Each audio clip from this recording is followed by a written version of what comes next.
Here's Priyanka.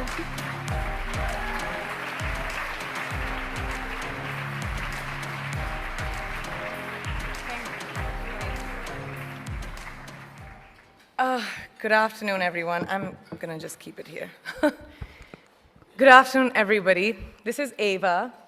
She's 16 years old.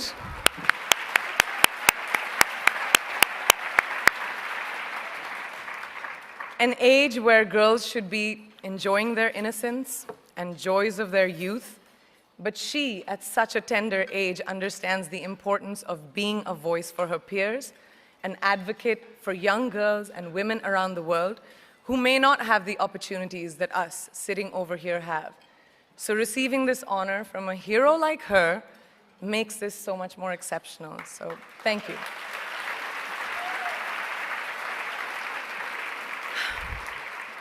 Good afternoon, and thank you, and wow, I am so privileged and so honored to be sharing this afternoon with all of you and these incredibly amazing women that are being honored today.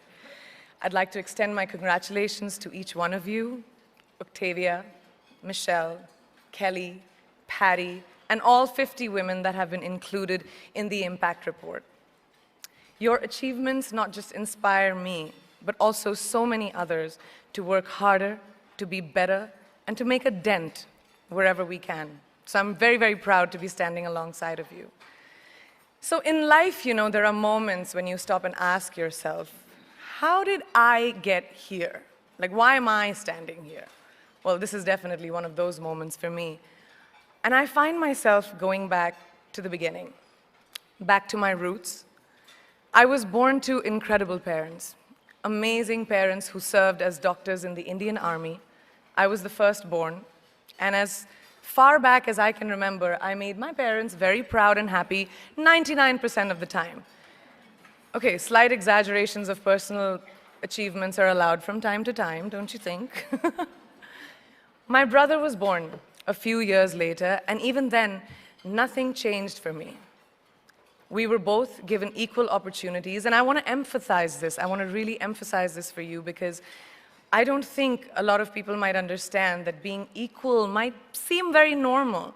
But where I come from, India, and a lot of developing countries around the world, more often than not, this is an exception.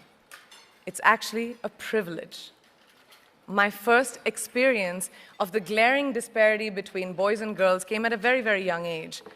I grew up in a middle-class family with extremely philanthropic parents who constantly reminded me and my brother how lucky we were and how giving back to those who were less fortunate was not a choice. It was a way of life. Simple. I was 7 or 8 years old when my parents started taking me on these visits in a traveling clinic to developing communities around and villages around the city that we lived in called Bareilly. We were packed into this ambulance, and my parents would provide free medical care to people who couldn't afford it. My job at the age of 8 was assistant pharmacist.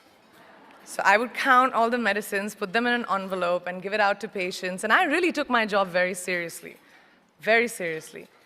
But the more I went on these expeditions, the more I began to notice the simplest things that distinguished a boy from a girl, or a man from a woman. For example, girls were pulled out of school when they hit puberty because they were considered ready for marriage and babies. That's 12 and 13, while boys still enjoyed their childhood. Or basic human rights, such as healthcare, were denied just because they were women. Let's call this whole experience trigger number 1 for me. Fast forward a few years and many, many triggers in between. Like a producer-director, for example, early on in my career, I must have been about 18 or 19, telling me that if I didn't agree to the ridiculous terms or painfully low salary in his movie, that he would just replace me. Because girls are replaceable in the entertainment business. That was a memorable one. Made me decide to make myself irreplaceable. But I think what really moved the needle for me and ultimately led me to create the Priyanka Chopra Foundation for Health and Education, and around the same time partner with UNICEF, was an encounter with my housekeeper's daughter. About 12 years ago, I came home from set early one day, and she was sitting in my library reading a book. And she must have been 8 or 9 years old, and I knew she loved reading. So I asked her, I was like, it's a weekday, why aren't you in school? And she said, oh, I don't go to school anymore. So I went and asked her mother, and I said, why isn't she in school? And her mom said that her family couldn't afford to send her and her brothers to school, so they chose the boys. The reason: she would eventually get married, and it would be a waste of money. I was completely blown, and it shook me to my core. Eventually, I decided to cover the cost of her education so that she could continue to learn, because education is a basic human right.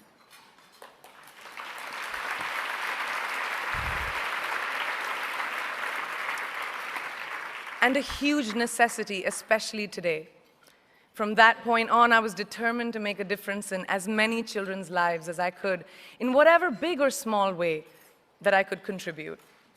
There's a really, really beautiful quote that I read recently, and I think it's absolutely appropriate to explain what I'm trying to say today. The hand that rocks the cradle, the procreator, the mother of tomorrow, a woman shapes the destiny of civilization. Such is the tragic irony of fate that a beautiful creation such as a girl child is today one of the gravest concerns facing humanity. Girls have the power to change the world. It is a fact, and yet today, girls are more likely than boys never to set foot in a classroom, despite of all the efforts and progress made over the last 2 decades. I'm just going to give you a stat, more than 15 million girls of primary school age will never learn how to read or write, compared to 10 million boys. Primary school, it's the beginning of our future. Over the last 11 years, I have witnessed firsthand the incredible work that UNICEF does for children around the world, especially victims and survivors of child marriage, displacement, war, sexual violence.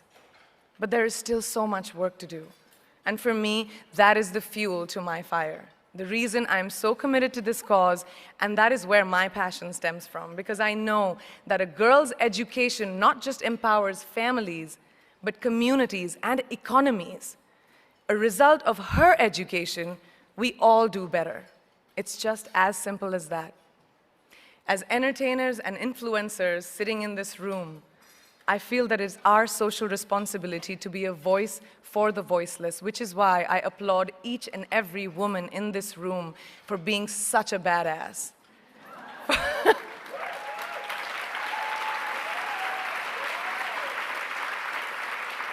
For using your platform and your voice to contribute to change, and for ensuring that there is not even one lost generation as long as we are alive. I'd like to thank Variety and all of you for encouraging me and all of us in this room to keep going and fighting on. Thank you so much.